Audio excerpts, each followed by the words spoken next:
Good morning from a beautiful Thredbo. I'm joined with Maddie and Flynn today, and I'm reviewing the Volkl Secret 102. I've skied on the 90 or the original Secret before last year and it was incredible, but this year the new Secret, they've got two widths, and this is the 102, the wider width.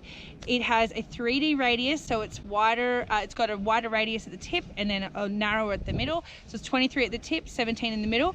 And what that 3D radius is designed to do is when you get up right on the edge, it's meant to give you a bit more control over the radius of your turn.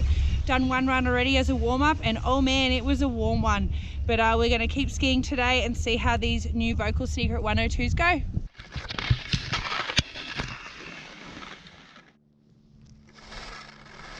These skis are definitely not for the faint of heart. They're very aggressive, and you definitely need to be like a high intermediate or advanced skier for this Secret ski. It is just seriously like very dense.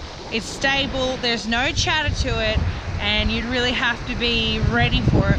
That 3D radius really takes hold of you, and if you're not ready for it, you'll get fully just blown away by it. So I really enjoyed them. It's been so good here at Thredbo today, and I reckon, yeah, it's definitely one for those groomers, and definitely not for anyone who isn't really ready for the Secret.